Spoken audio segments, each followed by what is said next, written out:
Good morning, everyone. So welcome to session 5 of our video series looking at employability skills. So we're lucky today. We've got four individuals providing you with some value.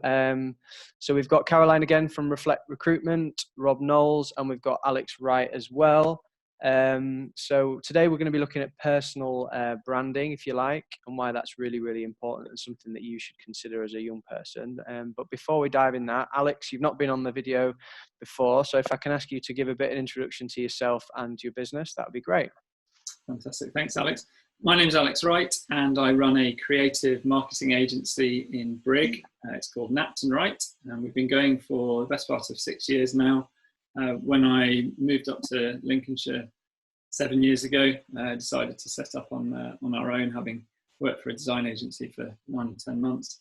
I used to work for Facebook when I was down in London, despite the fact I'm wearing a Twitter t-shirt across brands, and learned a huge amount about not only social media, but also technology, startups, working with big organizations, small organizations, and the importance of who you are within a team. Fantastic. Thanks, Alex. It's a good introduction there. I think it's quite funny that you're wearing a Twitter t-shirt and you used to work for Facebook. It's quite good. So yeah, right, onto the topic of personal and professional branding. So I'm going to come back to you, Alex, here as well. So I guess young people watching this might be a little bit unsure of what we mean by that term. So can you give us a bit of an overview on why, a young person should really think about their own brand when it comes to potentially employing or going into the workplace?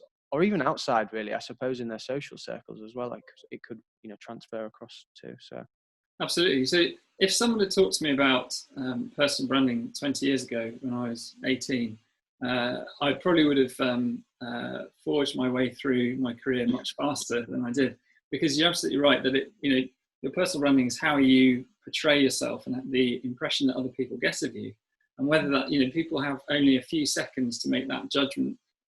When they meet you, whether that's on a video call like this or whether it's face-to-face, on an email, they're making decisions about who you are very, very quickly. So even the way that you smile, the way that you talk, the words that you use, the way that you dress in many ways makes a big difference. But I'm not suggesting that you need to put on a mask or pretend to be someone you're not, because then you get found out very quickly. So it's all about understanding who you want to be, the kind of business that you want to work for, and what role you want to fulfill in that team. And then, being that person, dressing for the job you want is a phrase that a lot of people use to great effect. I think it's really, really important. Yeah, thanks, Alex. And that's a really good introduction to the topic. And I'm going to come to you, Rob, as well, because I know you're quite passionate about this particular subject. So again, as a young person, thinking about their own brand, I suppose, and who they want to be. What sort of suggestions would you give to a young person?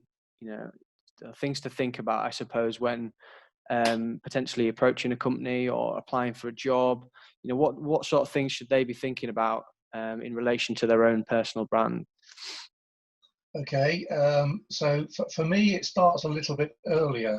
So people now, we talk about digital natives. We live in an age where all these platforms are available and they have been the norm. So it's remembering that everything you've ever posted, even though you might have deleted it, might still be found out forensically should it be required. But it doesn't take much to actually look into the background of somebody. Now I link that to the employer. So if you look at the employer from a perspective, they're a buyer, they're buying your services. Buying's an emotional process, so all sorts of emotions kick in.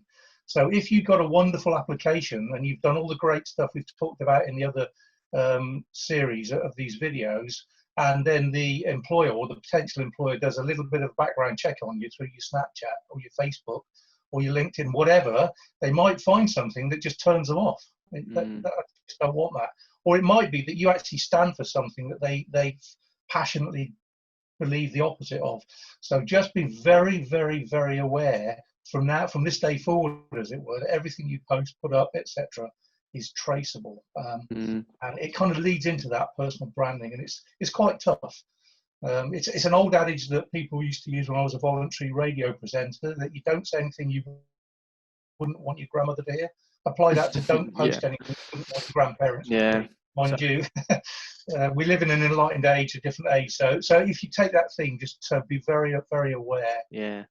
I Yeah. think, so if I could just add something to that, when we're picking up somebody to work for the agency, if I go onto Facebook and I find them and I can't see anything about them, that's instantly a massive tick, because they've got all their security settings locked down. They are only using social media to communicate with friends, with family, with people they know. They're not trying to publicly portray an image. So that person you're talking about there, if they'd had everything locked down, the employer would never have seen that, and it would have been fine. And everybody's got their the skeletons in the closet and the things that they get up to at the weekend, and actually you want that. You want someone with a bit of personality, but you want them to be aware that their personality needs to be hidden away, and it's not what you would want to put in front of clients necessarily, is it? Yeah, and I guess from your point as well, Alex, working from a marketing agency, I suppose, I guess a lot of the things that you do is about elevating a potential brand, to more customers and making it a bigger thing. So I guess, coming on to that point, how would a young person try and make themselves, improve their brand, I suppose? How potentially, would a young person do something like that? I think we mentioned on one of the earlier videos about being proactive and actually going out and speaking to a company potentially, or ringing them up and asking a bit more information about a job at hand. So I guess I'll come back to you, Alex, on that one. So what I would say is, absorb as much information as possible. Look at what other people are doing, weigh up whether you think that suits with how you want people to see you and understand what you stand for, and try to mirror some of those things. And if you're going for a particular conversation with an employer, or you're looking for work experience or something like that, make sure that you've looked at what that particular business stands for. Look at their the brand values. Have a dig around their website, and if you feel that you and your own personal brand values, as in your morals, the way that you've been brought up, the way you want your career to go, the way you want your life to go, if you feel that they match with that particular organization, then tell the person over the phone. Make sure that they understand who you are, what you stand for, the things that you like doing in your spare time. You can even say to people, if you were friends with me on Facebook, you'd see that I'm playing rugby at the weekends, and yes, I'll go for a drink in the bar afterwards, but my Facebook's locked down, so you won't see that. That's kind of just saying to somebody, actually, I appreciate the importance of keeping work and personal life separate. But in the early days, I would always say, don't try too hard, because the person who you are at the age of 17, 18, 19, 20 is so different from the person you're going to be when you're 30, 35, 40. So, you're constantly evolving, and you're picking up stuff all the time. You're learning things, listen to podcasts, watch videos, read books. There's so much that you can absorb. One of the things that I wish I'd done more when I was younger was listen to the words of the song. I forget his name now, Baz Luhrmann, the Wear Sunscreen song. You listen to the words of that song all the way through, right to the end, and process them. And you think, wow, if I live my life like that, then it's going to be a great one, professionally and personally. And little things like that can just tip you into a different mindset.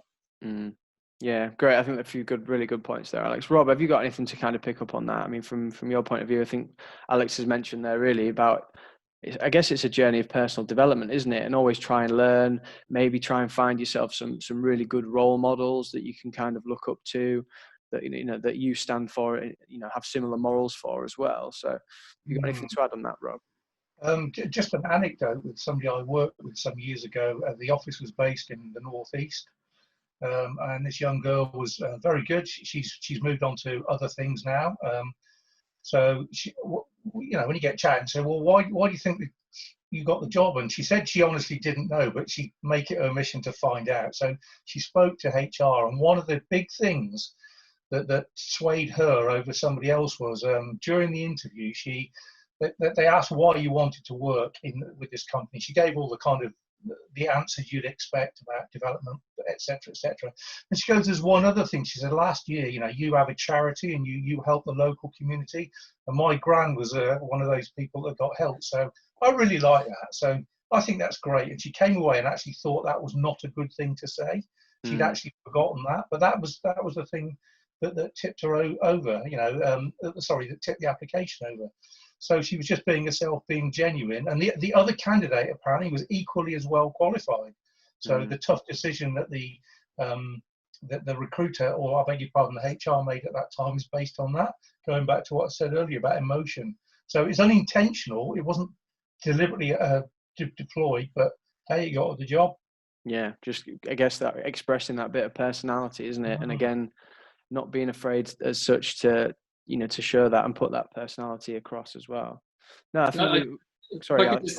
There's something in there that, and Caroline might not agree, she might agree with me on this one, but when at the age of about 23, 24, I started viewing job applications and the interview process as almost like a dating process. So I thought, well, actually, I'm going in and I'm being interviewed for this job, but actually I need to interview them as well. And I need to make sure that they're the right fit for me. And there's no point me sitting, in a date situation, pretending to be something I'm not, because you get found out really quickly and it's exhausting pretending to be something you're not. So you're better off just saying, right, understanding who am I, where do I want to go with this? Why am I here?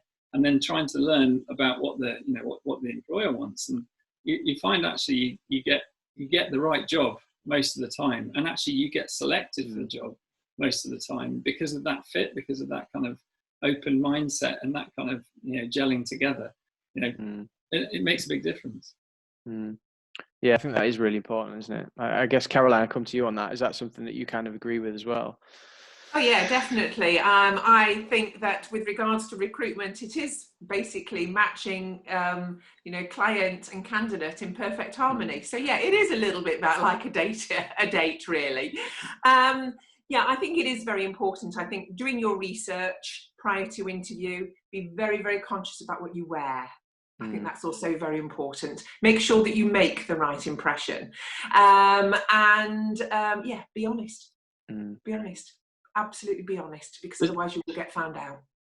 There's a guy called Chris Hadfield who is the first Canadian astronaut from NASA or something like that. And in his book, he talks about how from the age of 9, everything he did was because he wanted to become an astronaut. So it was all about, and I don't know how much of this is true necessarily, but the things he ate and the sports he played and the attitude he took to life. And I think that's a really interesting way to do things. So at the age of 16, 17, 18, you might not know what you want to do, but at least if you have your nose pointing in the right direction, you can make the decisions along the way that help you get to where you want to be. And I think right now people have a much broader appreciation of what's out there. 20 years ago, I didn't know what a media agency was, and now I own one. So it's it's funny how it pans out. I did architecture at university, so things change. Yeah, and I think that's the important point, isn't it? A lot of young people might not necessarily know what they're going to do and want to go on to. And we're not saying that that's a bad thing. I think it's just about, again, being, approaching it proactively and going about your career in a positive way, isn't it? I think, and expressing yourself and making the decisions for you, your own decisions, I think, and having the confidence to make those own decisions. So we're approaching the end point. So I'm going to come to Alex first. If you can just give us a really quick key takeaway, I guess, on personal branding that you would like to pass on to these students. We've covered a lot of things, I think, in this one. So I guess if you could pass on one thing to the young people, what would you suggest? It's going to be quite a sort of a drawn out thing. So it starts with understanding who you are and where you want to get to, and that will change all the time. And your personal brand will evolve, as we've discussed already. And if you can get yourself onto a digital platform like LinkedIn, and you get yourself up there and you start connecting with people, and you don't just connect randomly just because you think it might be fun. Talk to them, be yourself, ask them questions, say to them, I quite like to connect because I'm really interested in working for a marketing agency. I'm really interested in training to become an architect. can you give me some tips on how to get there? And then over the next kind of 3 or 4 years, you stay connected with these people, and you can learn from them. And actually, that will help you, shape who you are and who you want to be. Make sure that you use these digital platforms effectively to convey who you are. It's absolutely right to be one person on Facebook, on Instagram, TikTok even. People don't want you to not have fun. It's just what you keep locked down and what you're willing to share with the world. Just be mindful of that. Thanks, Alex. Good stuff. Rob, I'll come to you next. Yeah, leading on from that, the point I made earlier, so that stuff is out there. Once you put it up there, yes, you can delete it. It can be found. But it's more about your attitude of mind, actually, just holding on to think, well, actually, it's Saturday night, it's 10 o'clock, I've had a few beers. Should I post this or whatever? And also remember that from the employer's perspective or the future buyer's perspective, it's an emotional thing that they're going through. So buying is an emotional process. So if you can somehow tap into that emotion, all the better for it. Thanks, Rob. And Caroline, come to you last. I think my main one is just research. Just research and research prior to actually going into interview.